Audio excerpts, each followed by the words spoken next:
भर दुपारच्या वेळेस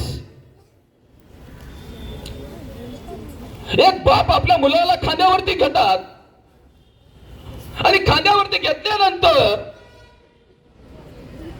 एका वाड्याच्या दिशेने चालत असतात आणि त्यांची पत्नी त्यांच्या पाठीमागे असते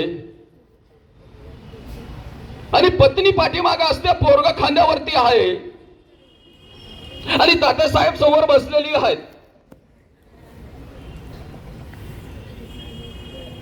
आणि तात्यासाहेब समोर बसलेली आहेत आणि तात्यासाहेब त्या माणसाला आवाज देतात, ए लेका कुठं चालला, थांब की. तो धोंडीबा तात्यासाहेबांकडे जातो, अरे काय झालं पोराला.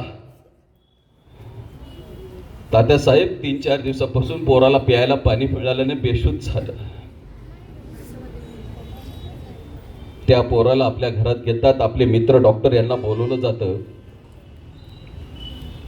त्या पोराला त्याचा उपचार केला जाता. साहूला सांगितलं जातं, साहू पाणी द्या. त्या धोंडेबाच्या पत्नीला तात्यासाहेब पाणी दिली जातं. धोंडेबा पाणी पितो.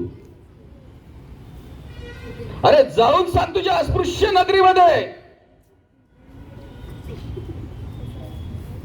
की तुमच्यासाठी तात्याबा फुलेंनी, महात्मा फुलेंनी पाण्याचा हौद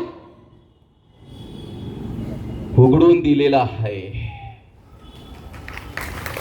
या देशामध्ये अस्पृश्यांना पहिलं पाणी पाजणारा युग पुरुष, महापुरुष तो कोण असेल ते महात्मा ज्योतिबा फुले आहेत.